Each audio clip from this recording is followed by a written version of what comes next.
Welcome to the Observer Research Foundation. And it's great to see a good turnout this close to Diwali. I was not expecting that.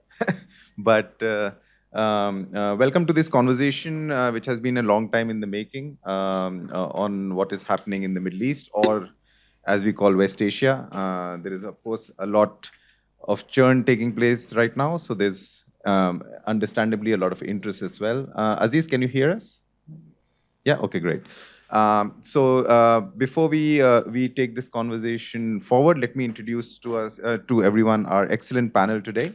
And I thank the panelists, of course, for taking the time to come in. Ambassador Arun Singh, former Indian ambassador to Israel, USA, and France. A very interesting viewpoint, considering you served in Israel and USA. Both heavy players in the Middle East region. Indrani Bakshi, CEO, Ananta Aspen Center, needs no introduction in New Delhi. We have Aziz Al-Ghashian, who's Senior Fellow, ORF Middle East. For those who don't know, ORF Middle East is a new venture that we are just beginning in Dubai. Finally, Deepika Saraswat, Associate Fellow, West Asia Center at the MP IDSA. Welcome to everyone. Just to start with, I will allow all the speakers about 5 to 6 minutes each on how you see the region. I'm sure it requires more than 6 minutes, but I would push you to use up your 6 minutes for this to see how the region is unfolding. What is your prognosis on what is going to take place before we go into more of a detailed conversation on a whole bunch of issues pertaining to what is happening in the Middle East. So can I just start with Ambassador Singh with your opening comments? Thanks, Kabir.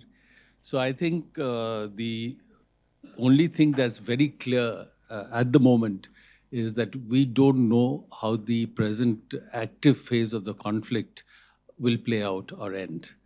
And if I'd like to do a very brief recall of some of the other phases of conflict in West Asia since 1948, because each phase of the conflict ended up with a completely new situation.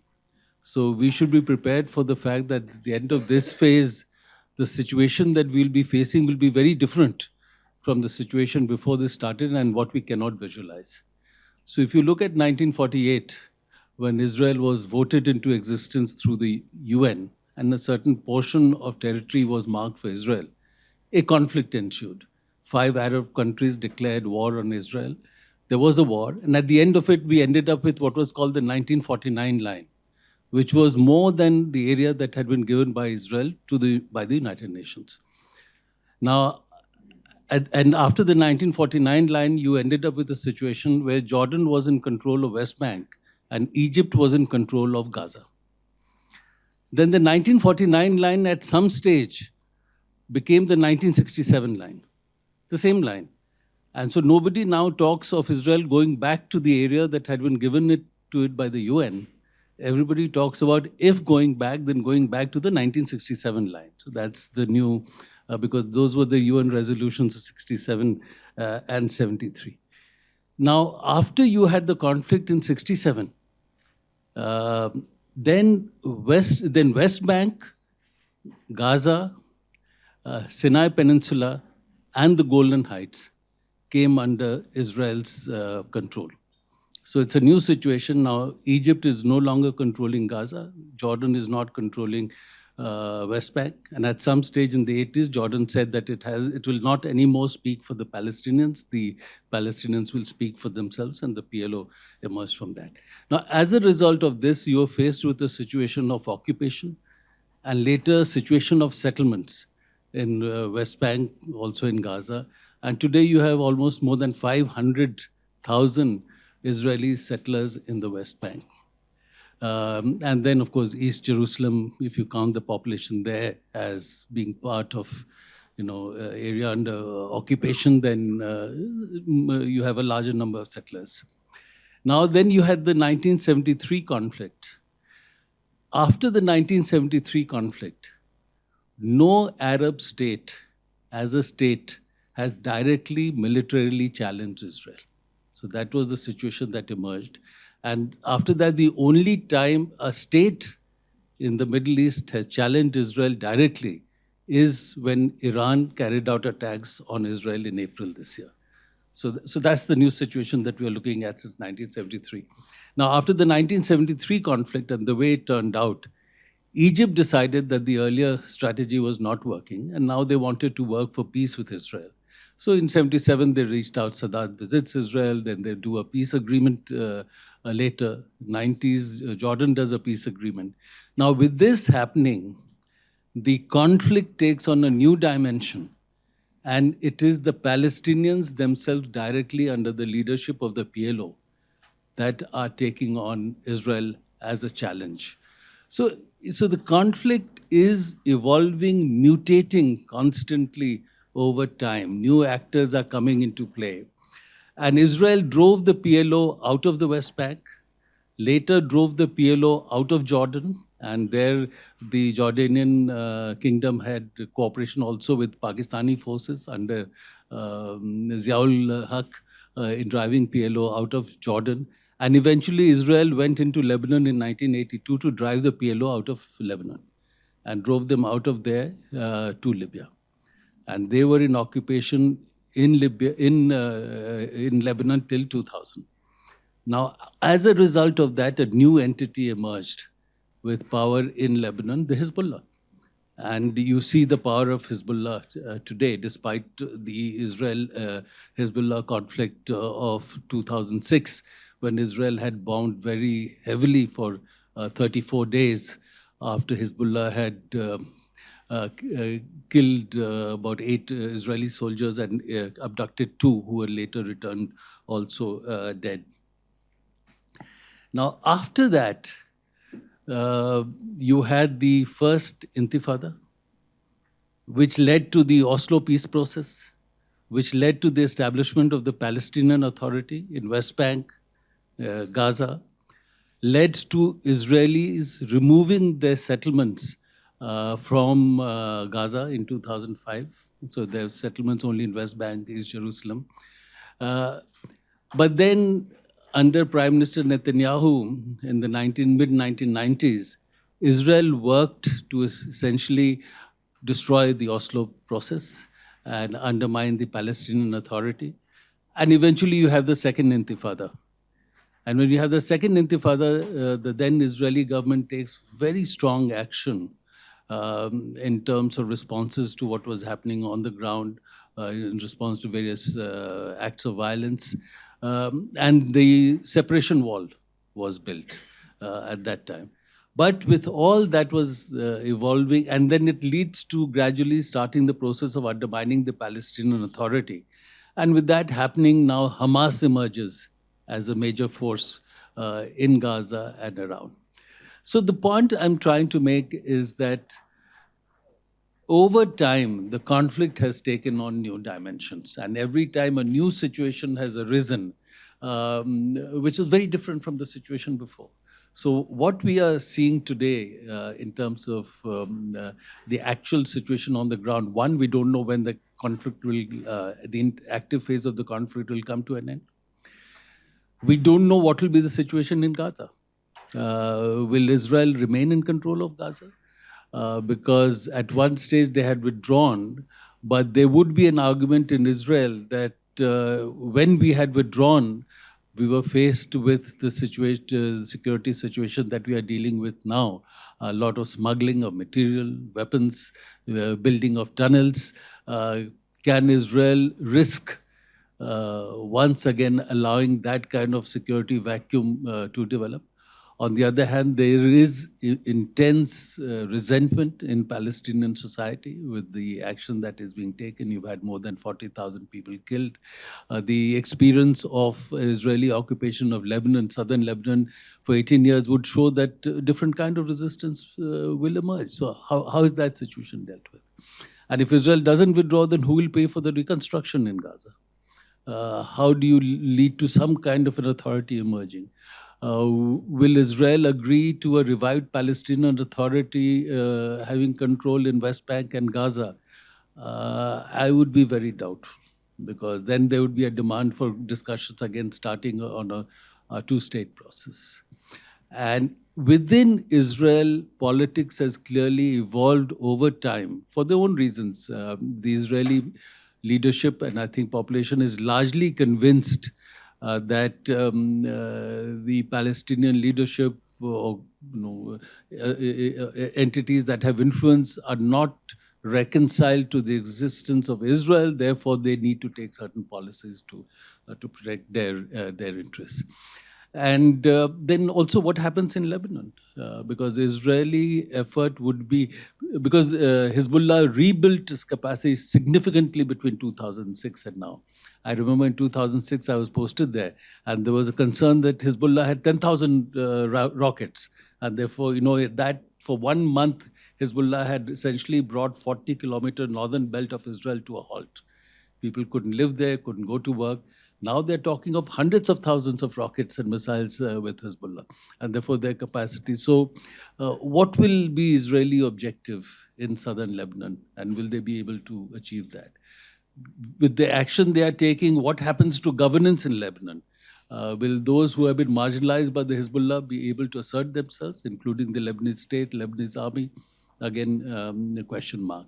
And I think the final issue here would be the Iran-Israel dynamic, because in the Arab Gulf countries, by and large, most countries were no longer, as I said, challenging Israel directly. Many were moving to work out some arrangement with Israel. You had the Abraham Accords. There was talk of possibly some kind of forward movement in the Saudi-Israel process. But one country that has consistently taken a very clear position that they did not recognize Israel's right to exist was Iran. And then they had built up capacities of Hezbollah, Hamas, and others. So right now we are seeing this direct Israel-Iran conflict, where both believe that they have conveyed messages to each other, including through the latest Israeli action. Where does that settle down? And what is the lesson each has derived from that will have consequences. So I think my basic conclusion would be that we are going through another phase of transformation. Where we will end up, we don't know. And so once that phase is over, then everybody will have to reassess about what is the situation and how do you build further from there. Thank you. Thank you, Ambassador Singh. I think especially the ending part of your intervention is where a lot of questions are still up in the air, right? And most people are very reluctant to answer them because it's crystal ball gazing and you never know sort of where we are going to end up with that. Could I invite Indrani with your comments on the issue? Thank you, Kabir, and thank you, ORF. This is familiar ground for me. ORF, that is. One of the things that 7th October did was to crash land one of India's dream projects. Because I think it was just under a month prior that India had announced as part of its G20 presidency the IMEC project. The IMEC project, like all such connectivity, trade, economic corridor projects, was full of promise then. It remains only partially full of promise now.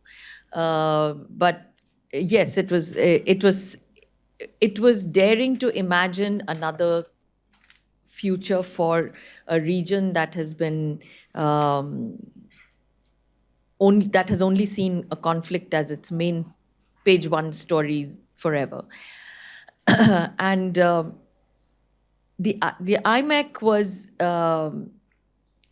sort of situated on top of the new Quad being the I2U2 of India, UAE, Israel, and the US, which everybody signed on to in the middle of the pandemic. Told you how important everybody looked at the future of this particular region. For India, it was a natural progression because for the last decade or a little more than a decade, India has focused a lot of its diplomatic, political, economic energies, strategic energies in this region. So I2U2 was almost a natural grouping. I2U2 itself came about because of the Abraham Accords. Kabir, as you rightly observed, I mean, of course, 7th October set fire to that entire dream. And I think a year later, we are still looking at the pieces. We haven't even started picking up the pieces. Because I think, as Ambassador Singh very correctly pointed out, the conflict itself is evolving, and with every evolution, you're looking at a completely new reality and tearing up the old understandings. What's interesting is we haven't torn up the old understandings, and we haven't. The conflict there has polarized the street, has polarized countries. It's brought the kind of a fear of global conflict in a way that, frankly, the Russia-Ukraine war hasn't. And is unlikely to. This, however, is definitely more likely to. And in many different ways, India is much more concerned about this particular conflict. So is a large part of the global south. To go back to the Abraham Accords, they haven't gone away. Which means that somebody somewhere is still holding on to the promise that we can, at some point, imagine a different future. And that future it has a fairly large expanse of connectivity, of data, economics, merchandise, ideas, services, technology, across a vast swath of global real estate, all the way to Europe. I was in Bucharest this week, and the only thing they were interested in, Romania, was the iMac, which is interesting given that they sit on the Black Sea and not near the Mediterranean Sea. But yes, the idea still has promise. And but of course, given where we are today, and given the fact that we have absolutely no idea, this is the kind of speculation that journalists and strategists love with their coffee. But the fact is, we have no idea what is going to happen. And we don't know what will happen once the US elections are done. We don't know what will happen after the next round of Israel-Iran exchange. And we don't know whether there is another entity like Hamas that could come up, and I imagine it will. But the fact that we are still holding on to that dream means that there is a possibility. And that possibility should not be lost, because we don't want to lose this particular region of the world. And I think this gives it that promise. I do believe that we will now look at IMEC differently, because connectivity is many splendored thing, and it is we will probably fragment the IMEC, and I think the India Gulf part of IMEC will work. The rest will just have to wait for some version of peace to come to the region. I don't think anybody is looking at peace at this point in the Israel-Iran conflict, just as nobody is looking for peace in the Ukraine-Russia conflict at this point. It is only people like us who are outside that theater that is looking for peace. But it is something that needs to be pursued, because it is only a goal of this magnitude that could propel countries in the region to look for a different future. And I don't think we should give up on this. And I don't think we are, actually. I see far too many government entities popping up doing IMEC for me to feel despondent about this. But this is a future that we can imagine. So we only have to wait for everybody to stop fighting. Rani, we'll come back to the IMEC question. Definitely, and I agree that's something that keeps popping up. It's people are not sure sort of where it is going or what is going to happen with it. But I agree with the fact that no one's lost hope on it yet. And we'll come back to that very quickly. Aziz, can I bring you in for your interventions going forward? Thank you.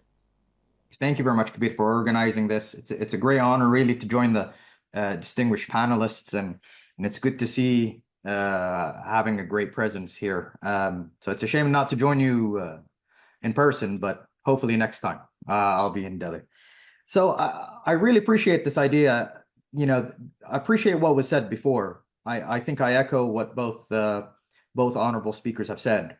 And I think if I could just touch upon what, for example, the ambassador has said regarding, that these critical junctures, I would say, right now.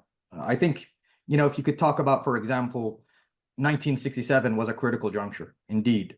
Because I think for me, the most important thing about that juncture was not only just the reference to the borders, but I think also it was the fact that the Arabs began to understand and were convinced that finally, we have to have a political settlement with Israel.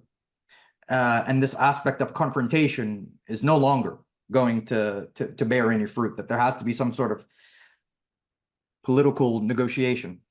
And the reason why I mentioned that is because I think the Arabs, and particularly Saudi Arabia, and as a Saudi researcher who focuses on Saudi policy towards Israel, could trace back the very fascinating discussions and communications that have taken place about Israel, and how King Faisal, for example, was communicating the willingness to negotiate or have a negotiated settlement with Israel. And this goes back. Now, why do I say this now? Is because I think leading up to October 7th, there was a great deal of sensationalization, in my opinion, regarding Arab-Israeli relations. I think, there is this notion that due to the Abraham Accords, that, the region is somehow Arabs and Israelis are coming together, and they're, and it's becoming more harmonious. And while I think at the elite level, there was this definite rapprochement, especially coming from the UAE and Bahrain. But I think there was a lot of glass ceilings. And I think this is what happened in October 7th. And October 7th, I think, shed light on really the current state of affairs in the region, which is that the region is quite precarious. It is very precarious. And especially, and one of the things that I've been saying is that, some people have tried to push for Saudi-Israeli normalization. And I'm always someone that's saying, listen, the region can't handle any more Arab-Israeli normalization. We need to start focusing a lot more on peace rather than normalization. Leading up to October 7th, in my belief, peace and normalization have never been so far apart. That I think, coming from the Israeli rhetoric, especially from this government now, normalization was seen as the epitome of circumnavigating the Palestinian issue. And it was labeled as kind of the last layer of leverage over Israel. And that's why Saudi normalization was so important. And I think right now, one of the silver linings that we could take away from this is that I think it's time to really recalibrate and rethink where we stand, but also to begin to bridge the meaning of normalization and peace. I think when we look at this idea, so when it comes to the Abraham Accords was, viewed as a success. And I think we've seen very early on the limitation of the Abraham Accord as a framework of Palestinian-Israeli peace.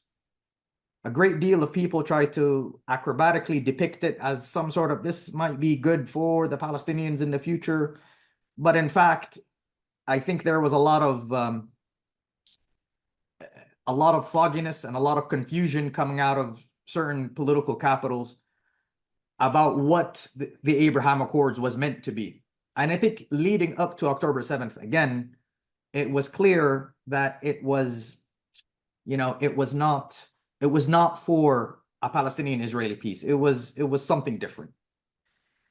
So right now, we're starting to see, I think, the real ramifications of a lack of a peace here.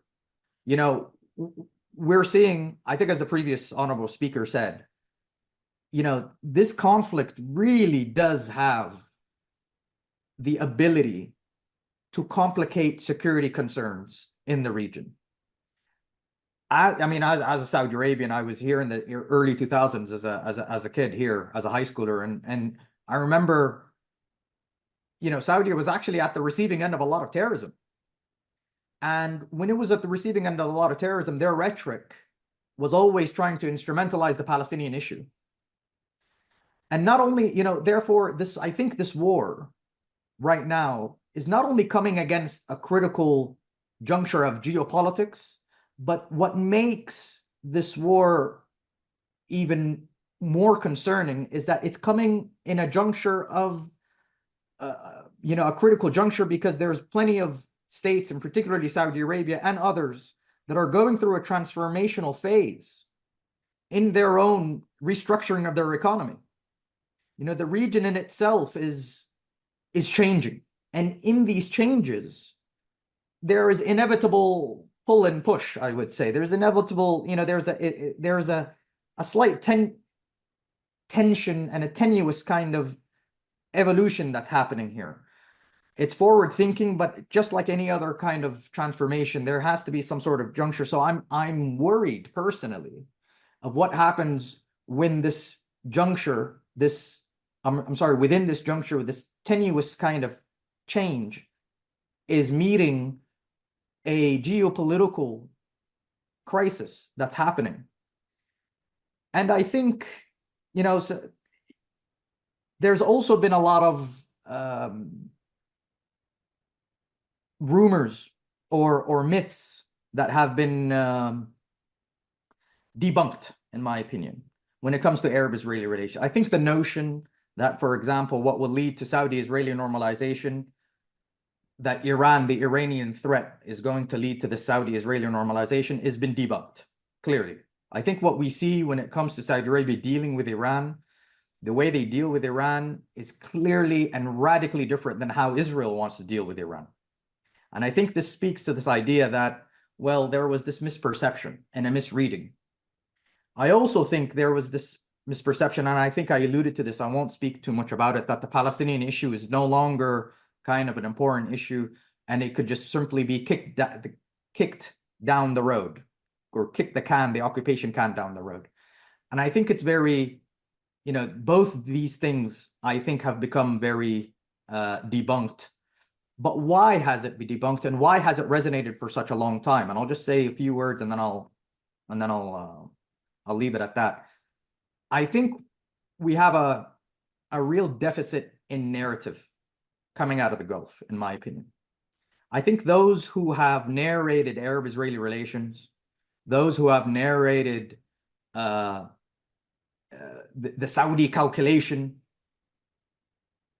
was mostly coming out of either Tel Aviv or Washington, D.C. And they have narrated the Saudis not on what the Saudis and Arabs were thinking, but on how they wanted them to think.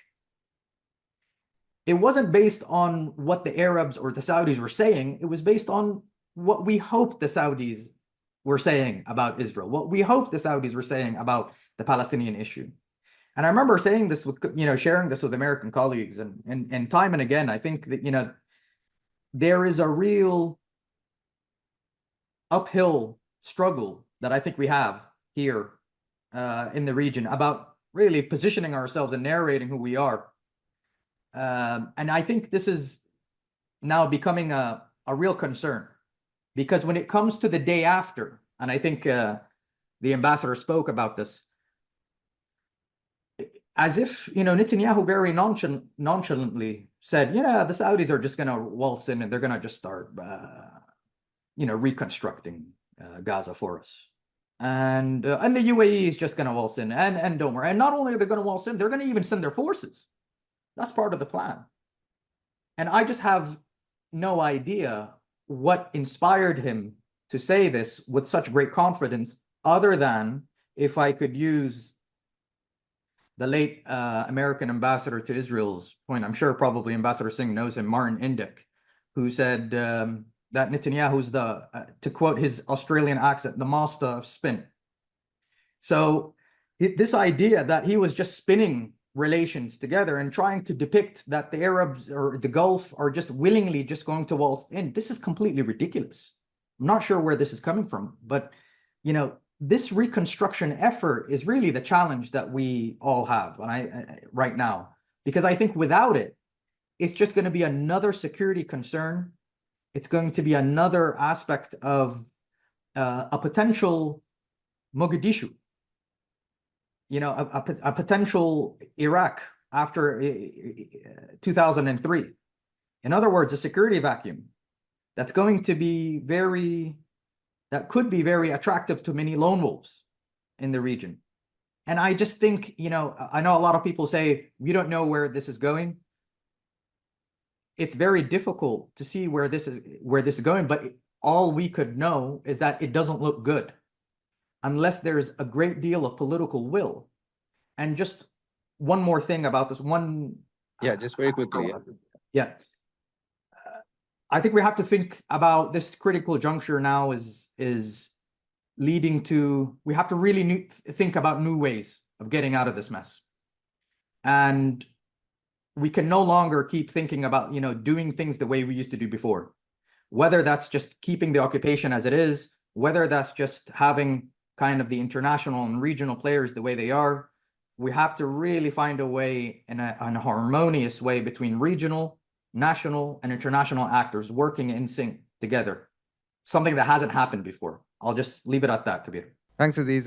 Some great points made, and I'll come back to some points more specifically later on. But can I move to Deepika now, and specifically looking forward to listening to you on Iran, one of the countries, one of the critical countries in this, at this juncture at least. Yeah. Over to you. Thank you, Kabir, for having me on this excellent panel. I'll bite the bite, as they say.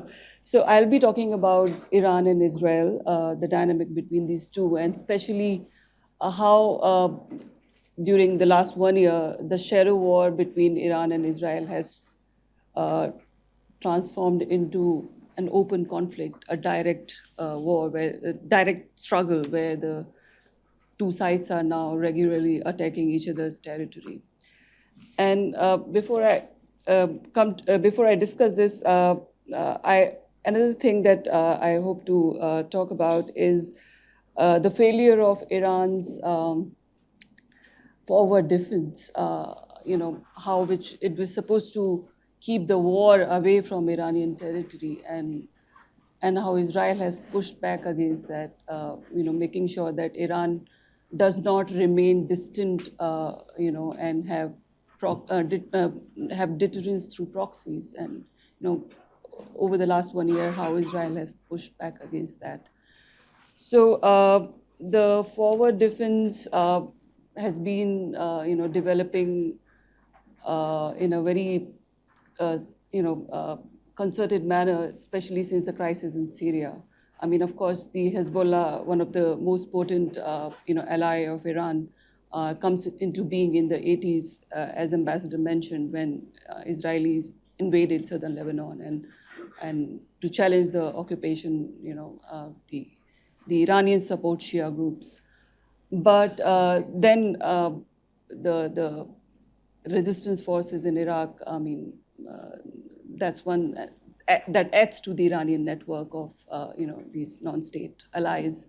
But it's really in Syria, when the uprisings against Bashar al-Assad is sort of hijacked by several countries for their geopolitical aims, Turkey, Saudis, Americans, trying to foment regime change. And that's where, the Iranians become directly involved. So the idea that, you cannot wait for the crisis to come to your border, the Iranian thinking goes that you have to go out there, beyond your borders and, shape things. So for Iran, it was about keeping Assad in power with support of Hezbollah, and then they got Russians also involved.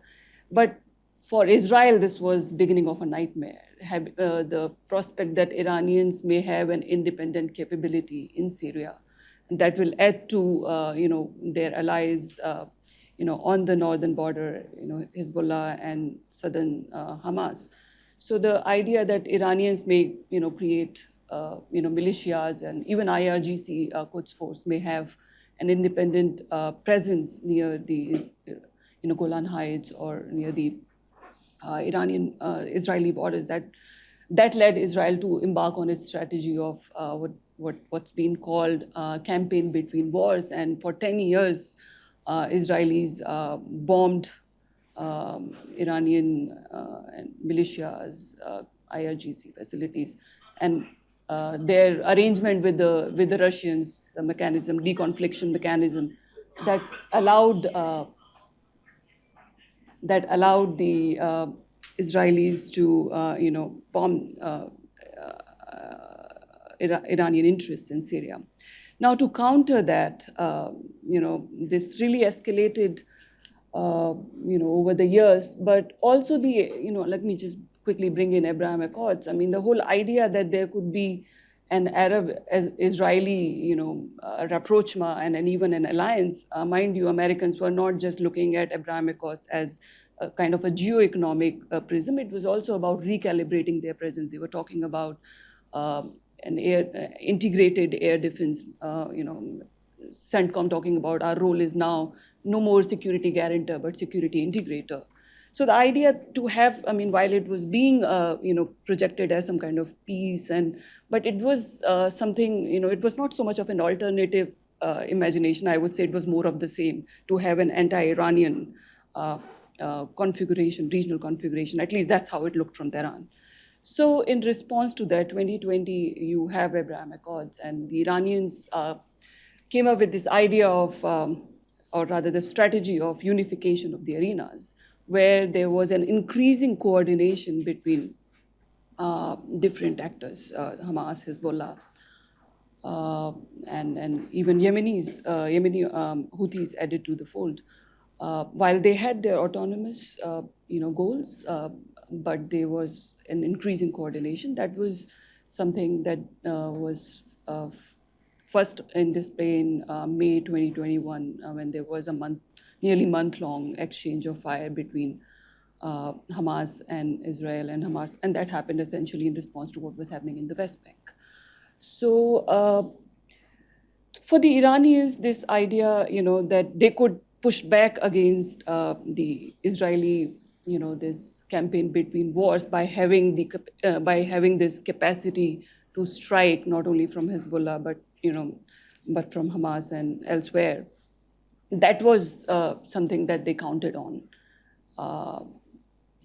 So when the attack happened, October 7, when Hamas made that assault into southern Israel, Iranians tried to, say that we had nothing to do with it, and the American intelligence also said the same. But the fact that the Israelis didn't see it like that. Israeli response was to not just go after Hamas, but also to sort of make it clear to Iran that it cannot, have this have its proxies take on Israel, and while Iran will evade any kind of responsibility, it will pay no price. So from early on, we see that the Israelis escalated their campaign of targeted killings, which they had been doing over the years, but they escalated it majorly. You have IRGC senior commanders being attacked in Damascus, in Beirut, and then it was more of the same in some ways, that where Israel uses its superior intelligence to do these kind of precise operations, and the Iranians, then they are caught in a dilemma that they cannot, they don't want to escalate to the extent that the Americans will get involved on the Iranian side, on the Israeli side, but at the same time they have to sort of maintain their deterrence. So the attack on Iranian consulate in Damascus in April, that was, I think, a tipping point in terms of what had been a shadow war. That the Israelis made it clear to Iranians that we are getting closer to direct action against you. And I think it was understood in the same way in Tehran, and hence the direct attack that they launched on April 14, which was supposed to be a demonstrative measure, but then they did realize that that forward defense was no longer working, and the missile strikes that happened. And so my point here is that, for Israelis, the way they have used, concerted force to, degrade the military capabilities of Hamas and also Hezbollah. But it's not just limited to that. It's also about denying Iran the strategy of deterrence through proxies. By taking the war to Iran. And I think that's the escalation that everybody needs to be worried about, that going forward, there's been a new equation where Israel and Iran, they are no longer in that gray zone, that shadow war. They have climbed the escalation ladder, very rapidly. So that's the future that we all should be worrying about. Thanks so much, Deepika. And I think great presentation. I think it's really, especially in Delhi and in sort of how we are looking at this conflict here, there's very rarely it's realized how important the Syrian question is on the future of this conflict and how it's going to shape. That includes sort of the future of Bashar al-Assad as president of Syria and sort of what happens in that country. So I'll just thanks to everyone for their opening remarks. I'll just incubate this conversation a little bit further, and I'll start with Ambassador Singh. Since you have served both in Israel and the US, there was a very interesting anomaly I read a couple of days back. I can't remember where it was, but it basically said something to the effect of that Israel right now, whether through circumstance or else or otherwise, is behaving more like a big power, while the US is behaving like a middle power. When it comes to the dynamic of Israel-US relationships and how it is shaping the current conflict, or what kind of leverages are expected of the US to mobilize, perhaps against Israel, and what they have failed to do, whether by design or by choice. How do you see that dynamic in play, and how important is that in what we call this proverbial day after tomorrow scenario? And how important is this dynamic in coloring that day after tomorrow argument coming in the future? Thank you, Kabir. I think it's a very important dynamic, because among the factors that will influence developments in the future, one, of course, that within Israel itself, politics has moved to the right. Therefore, the set of people who were earlier trying to work out some kind of an agreement with the Palestinians, which had led to the Oslo process and others, they are not in power in Israel anymore. And therefore, the group that is in power, or the set of people who get voted into power, are not people who are prepared to do a two-state solution. So that's where we are, unless the dynamics in Israel changes. So that's one. Second, Israel is able to do quite a bit because of the full support that it gets from the United States. Because without the cover of US support, which is the major power globally, and if you see in terms of how the current situation is playing out, the only major power that is actually active on the ground, talking to Israelis, Arabs, others, is the United States. I mean, Russia, China may be playing some role behind the scenes, but they're not really visible out there. It's the United States. Now, within the US, politics has evolved in a way that there is essentially full support for Israel.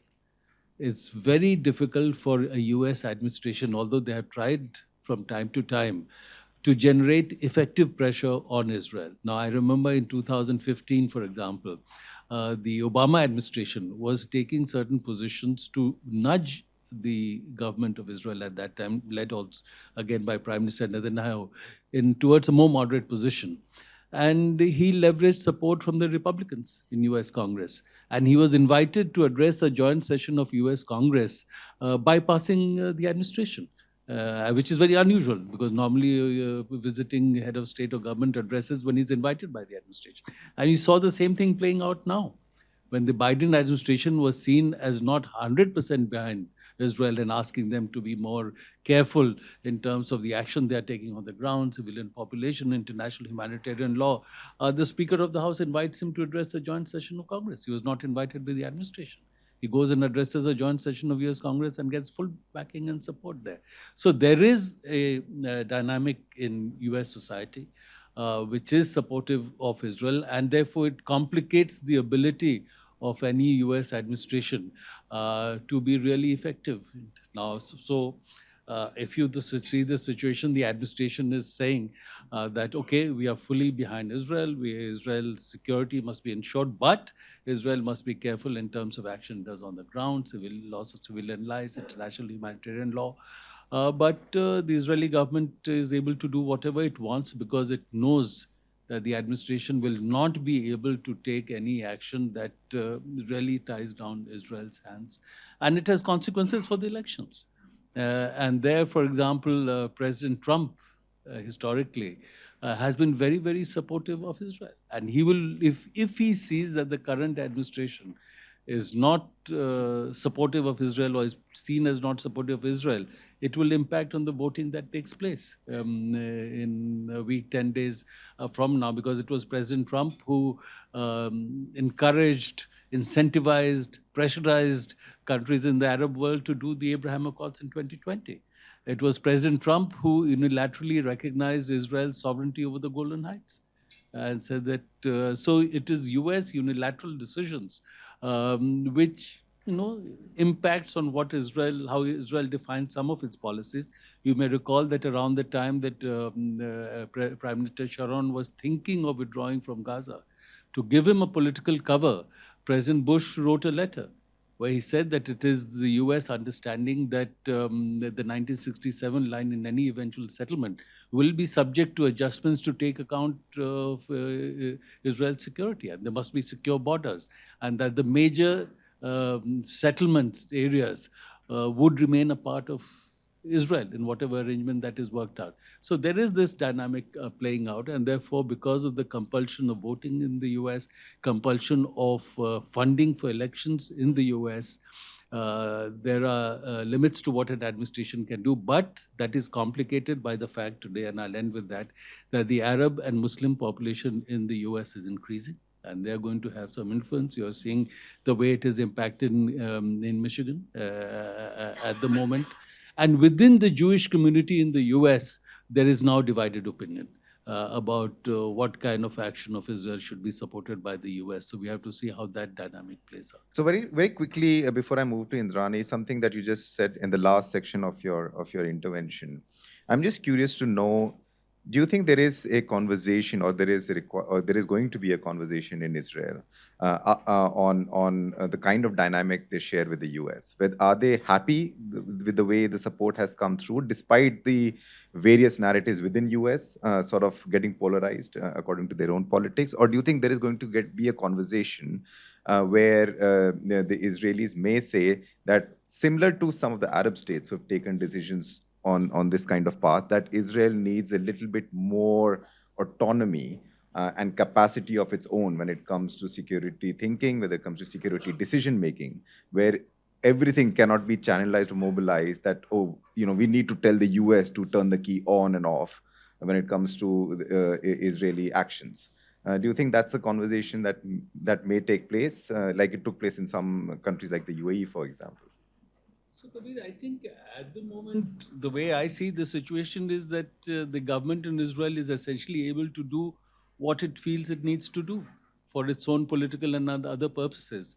And it is continues to leverage US politics so that the US decision making is broadly in support of Israel. Now, whether that changes in future, we'll have to see, because again, if you see, for example, there's a little bit of difference between how President Trump is articulating his policy and how Vice President Kamala Harris has been articulating. That although she has also said that there's support for security of Israel, but she has been more outspoken on the issue of loss of civilian life, international humanitarian law. And if you observe the debate at the Democratic Convention, at the stage where she spoke very strongly about full backing for Israel's security, there was a lot of cheering.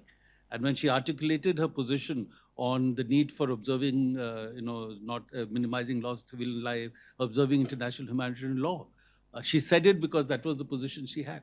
I didn't see much reaction from the audience. There was silence. So that's how US politics is playing out. Yeah, always fascinating on how the US sort of convenes these things. Indrani, very quickly segueing from what Ambassador was saying, two questions for you. First, going back to IMEC. IMEC, I2U2, we don't hear much anymore. But of course, as you said, IMEC is something that keeps on coming up. And I think there are still some meetings happening quietly on making sure that it's on the hot plate, if not on the burner. But how do you see the US role in this, making sure that these projects we are not turning back in time?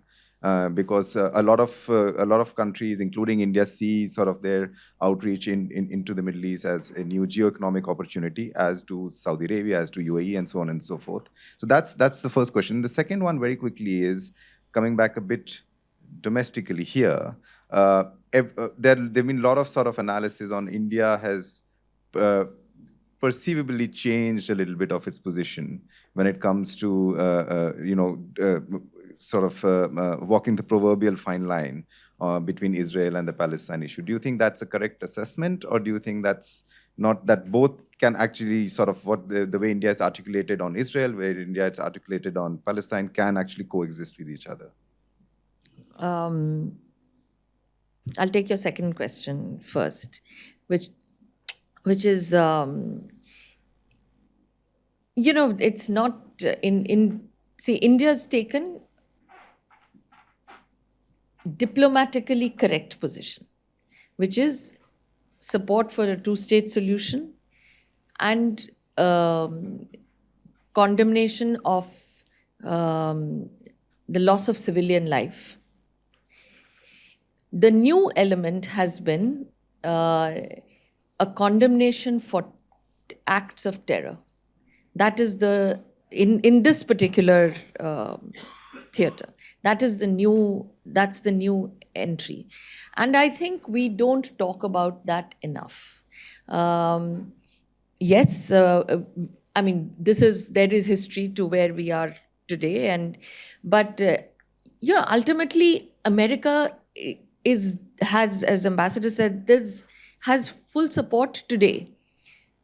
America also has a president, not one, but on both sides of the aisle. I mean, there was Obama some time back who wanted to pull back from the Middle East. Trump, in many ways, has pushed the idea of what is called burden sharing to other allies of the US. He has said that certainly in the Japan, in East Asian context. He has said that in the European context. There is nothing to suggest that he will not say that in the Middle East context. Because you see, America's dependence on the Middle East for its energy resources is gone. We have to understand that America is the largest exporter of energy now. But so, I mean, I take Deepika's point about the Abraham Accords not being just a geoeconomic thing. It is a bigger, and in some ways it was also a push to burden sharing in the region. We need to see that happening. We don't see that happening today. You can blame America for as much as you want. You can blame the Israelis. I do not see whether the kind of loss of life that we have witnessed in the last year has been unconscionable. But we have seen people going to America from the region. Nobody has, none of the big powers in the region have got together to say, you know what, we need to solve this in our way, with our language, in our culture. It's whether it is so, whether you are playing the Arab-Iran dynamic, whether you are playing Qatar versus and Qatar helping out Hamas, Houthi, or whoever else you might find, or whether you have Iran's forward defense. I mean, how is it acceptable to have proxies in our region? Pakistan has proxies, and you know what we do, the way we've handled it. But I'm saying that it is these proxies are actually impacting us, because it is thanks to the Houthis that Red Sea shipping is in danger. But we don't see that kind of an impulse among the rulers of that region to say, this is our region, this is our problem.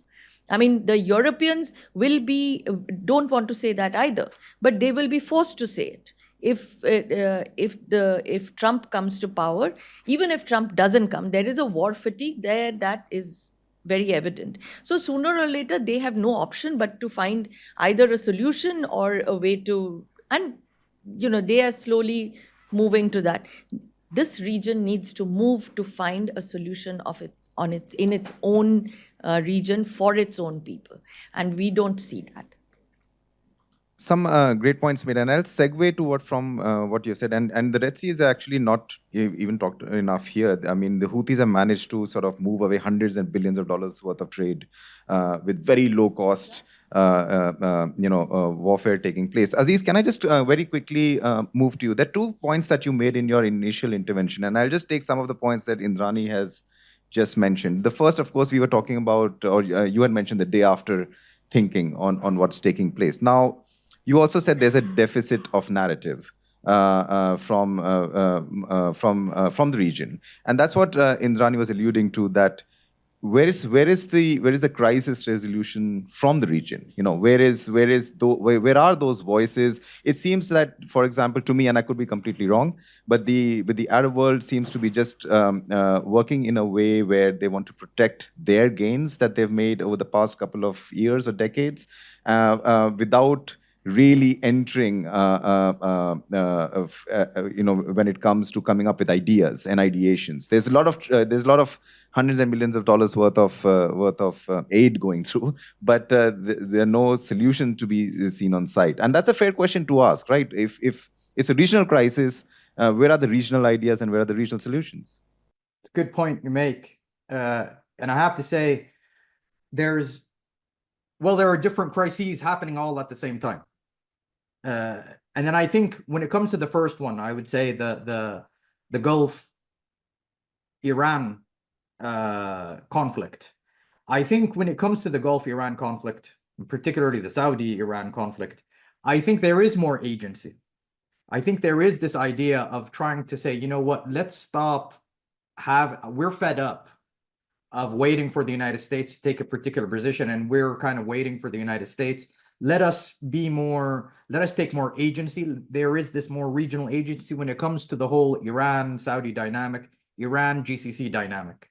And I think they've been quite disappointed with really the reactions that come from the United States. So when it comes to that conflict, I think there is more agency. Even as you could see last year when it came to Syria, most Arab countries have already allowed Syria to enter back into the Arab League. This is a way of trying to recalibrate. When it comes to the Houthis, the Saudi Arabia and the Houthis are actually trying to negotiate a peace deal. So when it comes to these different conflicts, I do see agency here.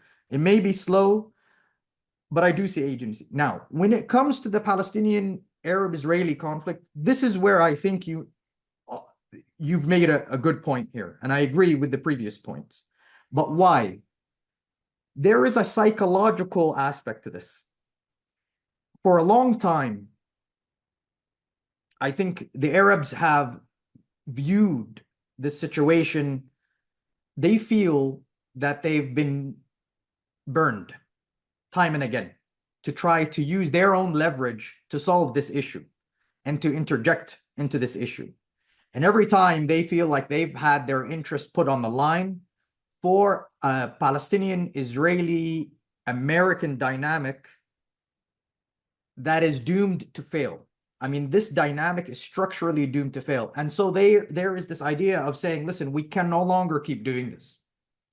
So this is why I think that, this perception of saying, well, we're going to do what we can. What are the tangibles? Which is, as you mentioned, as you alluded to, the aid. So that's something they can do.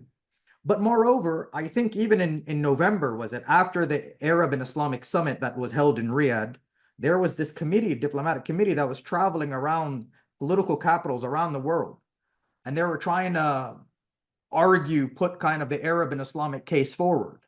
So that's something that they're doing. But they're doing these things that are around the issue, not getting into the issue. You see what I'm saying? Why? Because getting into the issue, they know that at the end of the day, it's really the United States that is facilitating all of this.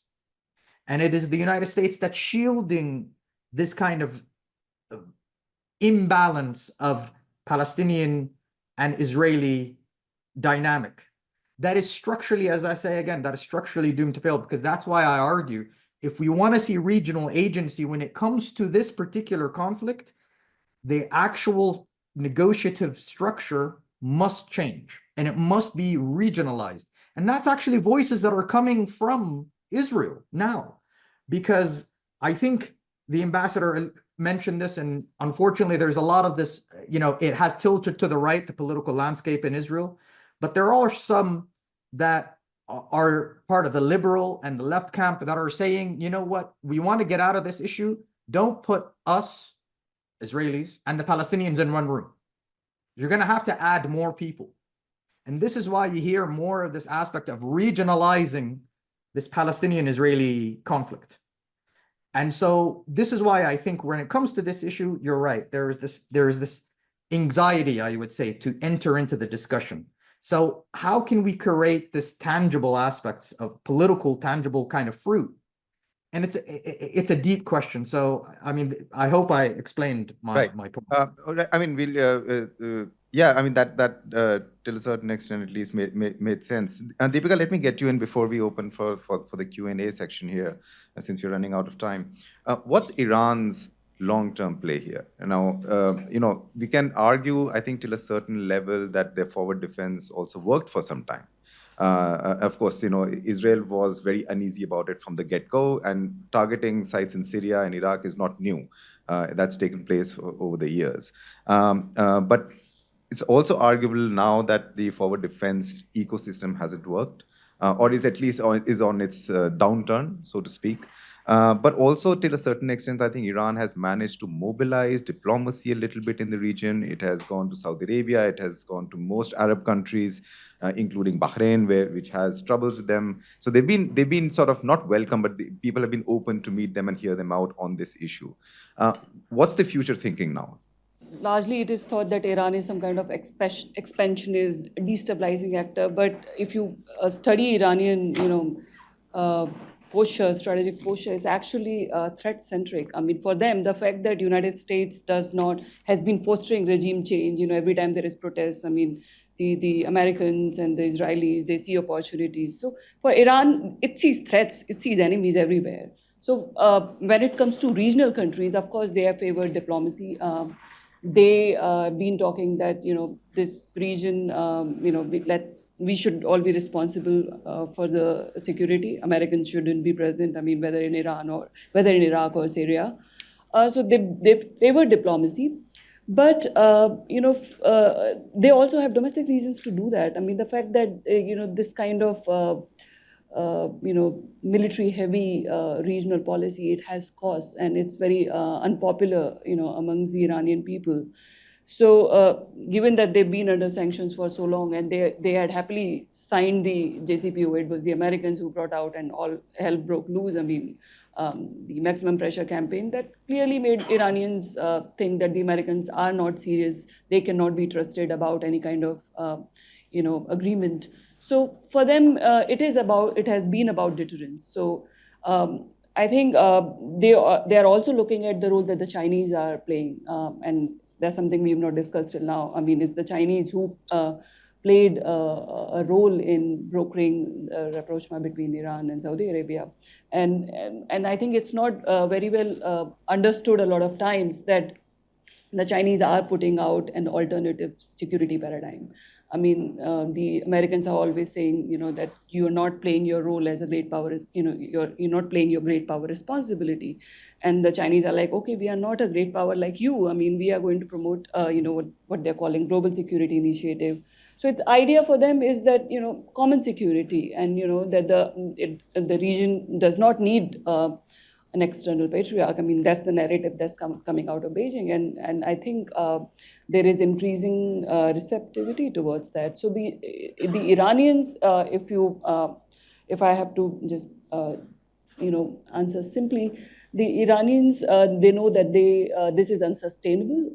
They know that the 1 year, they do not control the escalation. It's the Israelis. Iranians have been in reactive mode. I mean, they've struggled to respond when it comes to Israelis directly challenging Iran on Iranian territory.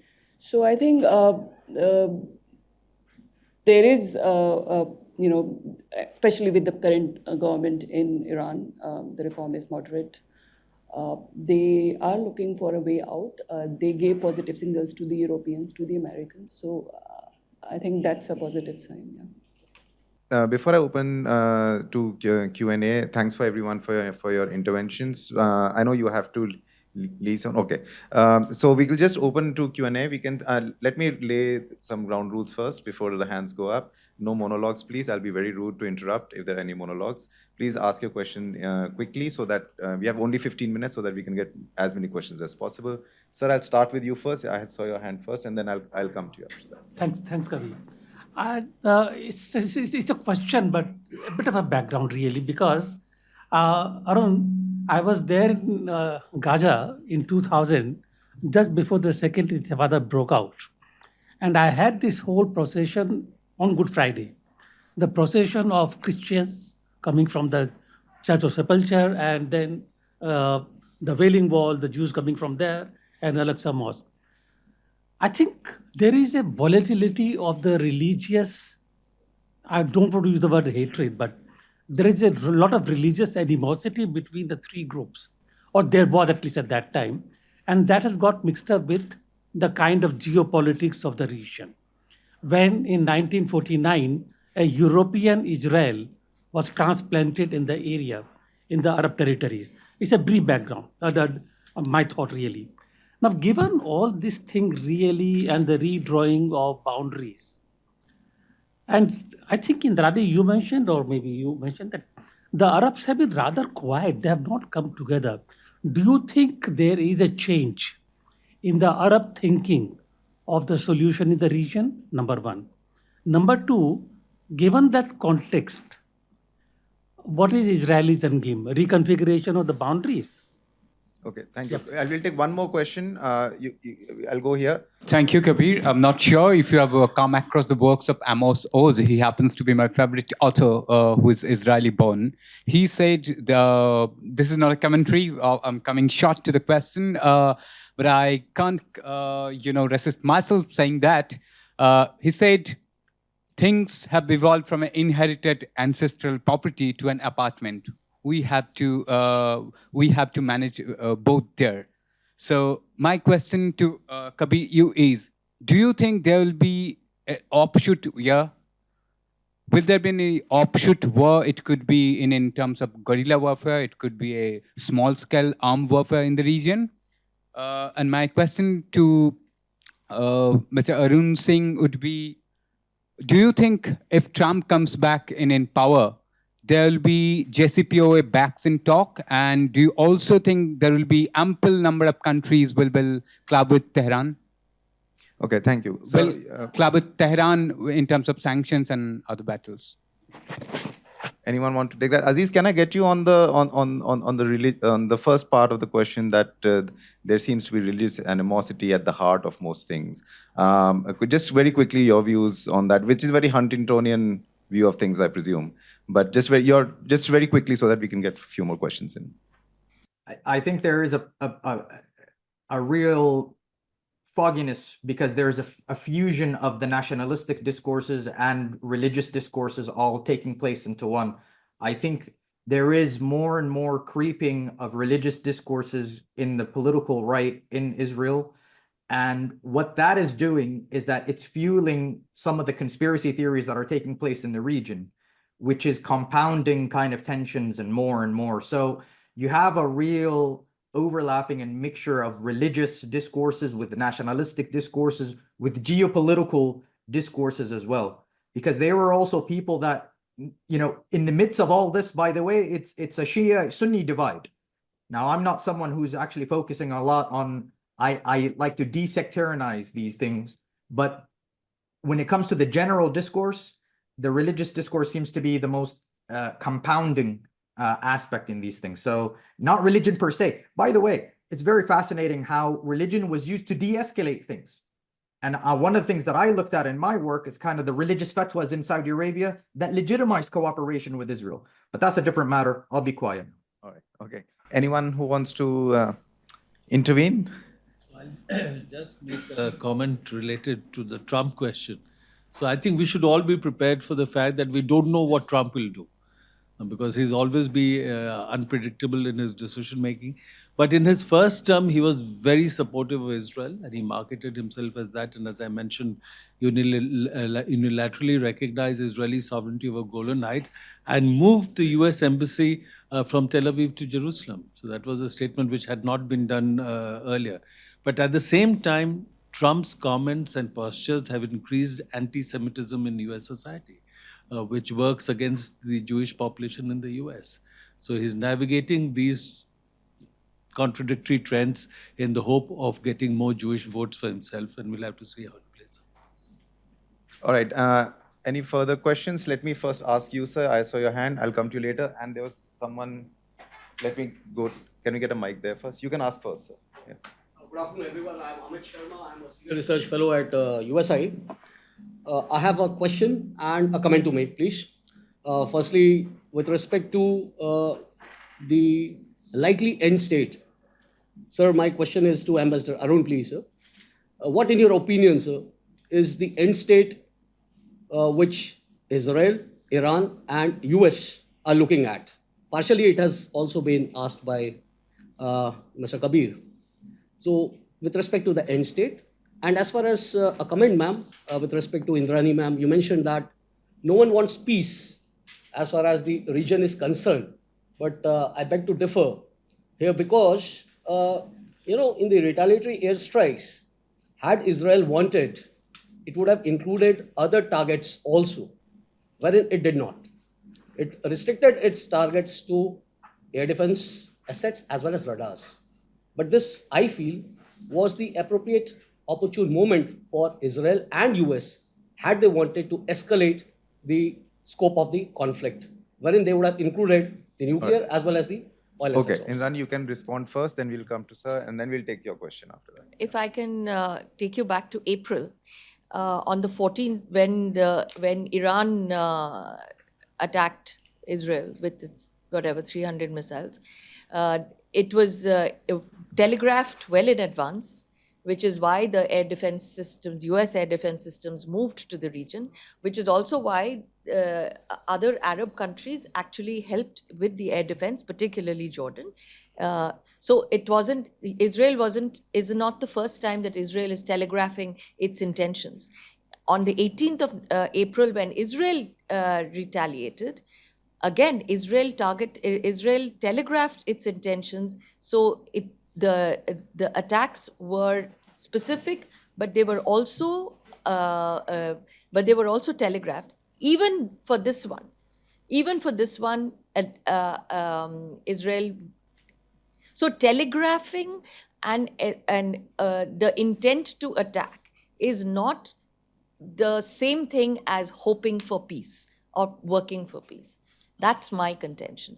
Telegraphing it, yes, means that people know, so you take adequate responses in terms of defense. What you don't take is what is your proactive work in terms of peace.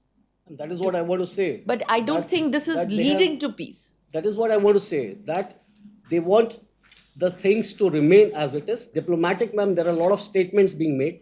However, when the actions are taken on ground, that dictates how, things have turned out. In this case, wherein there have been telegraphic, there have been diplomatic, advance warnings, advance messages, strategic communication. However, when the retaliation, same is Iran, when it retaliated with the missiles, and now Israel. All right. But we have a the very scope nice. has been restricted. We have a very nice coffee session later on where Yes, you can continue. we will take this Let me offline. take first there, and then I'll come to these two questions. And if we have more time, we'll take more time. We have discussed world history, but we forgot to discuss the 1979 revolution and the aftermaths of this. Because in your Saudi Arabia, before the revolution, King Faisal got a letter from your Shah of Iran. And in that he said that beware or else your whole thing would be fallen. But in retaliation, the King Faisal said that you just see your country because we know that we are religiously very supreme. So after the revolution, we see a vision of 1979 order being played out in the world and by Iran, obviously, and another vision of Vision 2030 being played by your MBS. So how this ideological difference between the two visions in the Middle East would play out in the coming days and how that would lead to Okay, further. thank you. So that's one for that. Maybe we'll go to Aziz in some time. Can I just come to this gentleman and then we'll finish up with this gentleman here? My question is open to practically everyone who would wish to answer.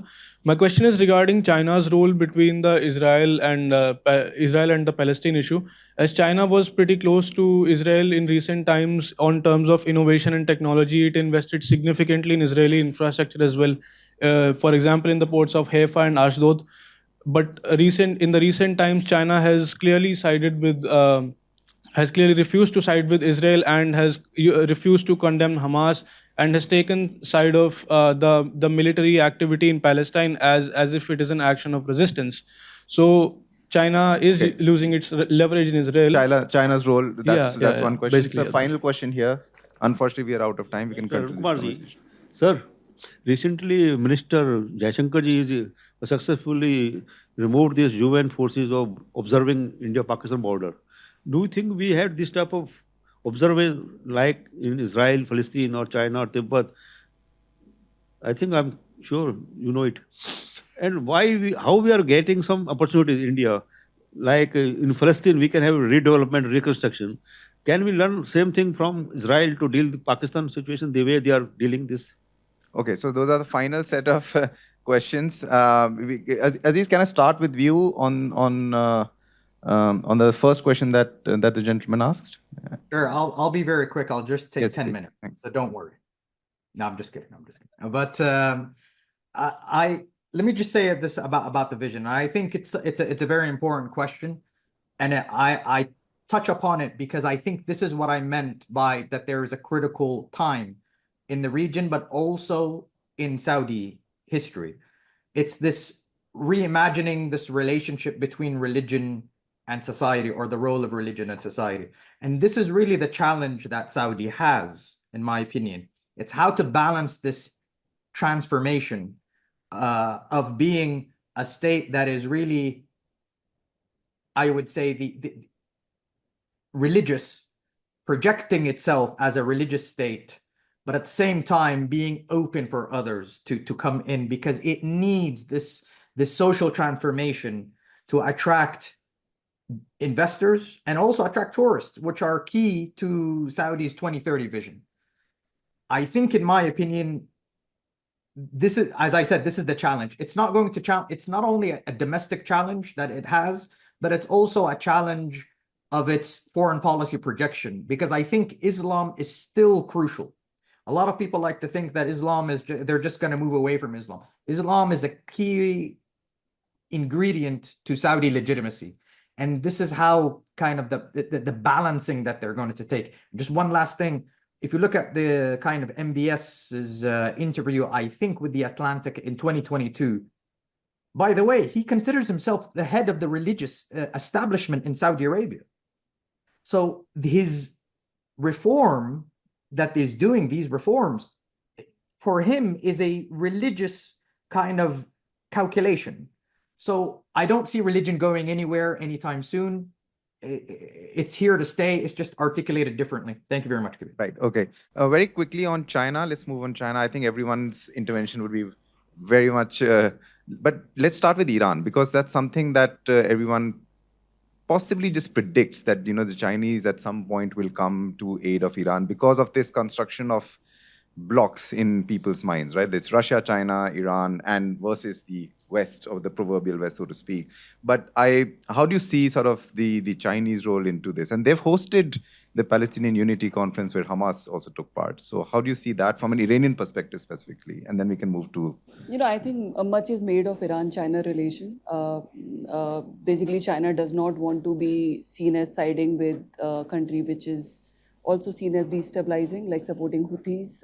I think China has not really, maybe in the 80s they supplied, during the Iran-Iraq war, they supplied some missiles and some, that were used in the tanker war and things like that.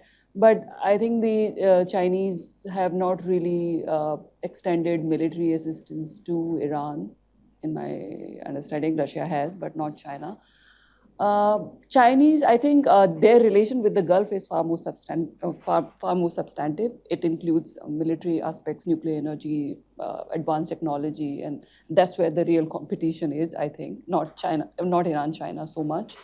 But on the, the role the Chinese have played in last 1 year or so, the silence on Hamas attack or the Palestinian conference, I think their overall approach seems to be to project themselves as an alternative, as a more constructive alternative to the Americans, where they blame the Americans for one-sided support to Israel and stalling the ceasefire, and while at the same time the Chinese try to sort of resonate a narrative which is more which resonates with the global South, that this is about historical injustice, fairness, and that's something they've constantly argued in their communications with the Gulf as well. So I think that's, rather than focusing too much on Iran, China, I think we have to look at how China is looking at its role in the region in the long term. Really good points made. Indrani, very quickly on China. Since it is the actor that everyone's most interested in now? China's done this before with the Taliban as well. I mean, they hosted the Taliban in Beijing. And they've actually helped to send the two ambassadors from Iran and Saudi Arabia back to their positions.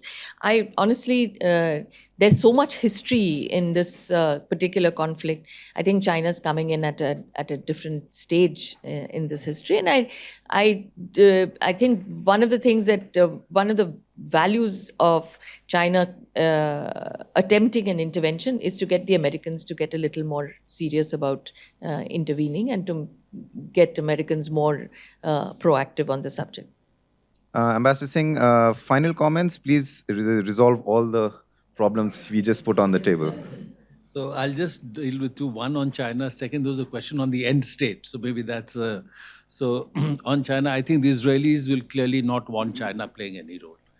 So that they'll take because from their perspective, it's much better for the US to have a role. It works more in their favor. In terms of the end state, when I was serving in Israel, one of the things that I kept hearing was never again. Never again will we allow to happen to us what happened during the Holocaust.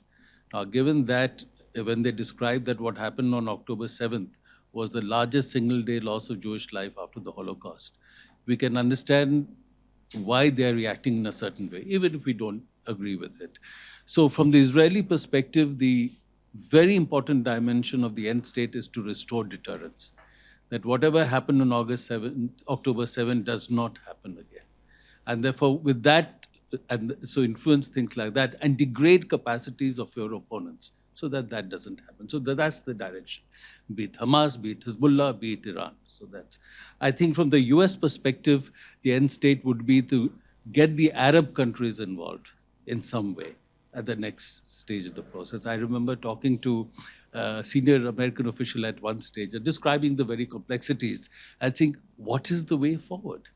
And the person said that the way forward would be only if the Arab countries get involved in a way, recognizing the right of Israel to exist and work out a framework around that. That's the only way.